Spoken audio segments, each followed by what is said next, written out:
Magandang umaga, kumusta po? Narito po ulit ang update natin para sa lagay ng ating panahon. Ngayong umaga po ng January 24, 2025.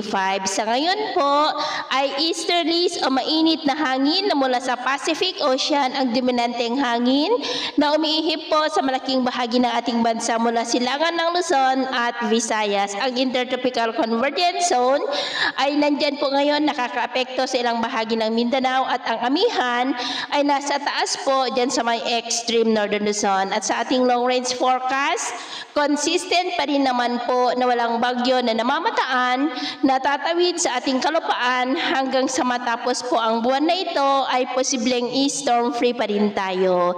At sa lagay ng ating panahon, ngayong madaling araw ay maayos ang panahon sa malaking bahagi ng bansa, maliban lamang sa mga tsansa ng mga isolated rains sa ilang bahagi ng Eastern Samar, Tawi-Tawi, Southern Palawan at Davao Region. At mamaya ay sisikat po ang araw sa malaking bahagi ng bansa pero may tsansa pa rin ng mga cloudy skies with isolated rains lalo na po sa may Southern Palawan at ilang bahagi po ng Davao. At mamayang hapon, mananatili pa rin na maayos ang panahon sa malaking bahagi ng bansa pero may tsansa pa rin ng mga cloudy skies with isolated rains sa ilang bahagi ng Surigao del Norte, Northern Mindanao, Zamboanga Peninsula, Sulu Archipelago, Samar Provinces, Palawan, Mindoro Provinces, ilang bahagi ng Calabarzon at Catanduanes. Kaya kung lalabas tayo sa ating mga tahanan, ugaliin pa rin po natin lagi ang magdala ng kahit anong panangga natin sa init ng araw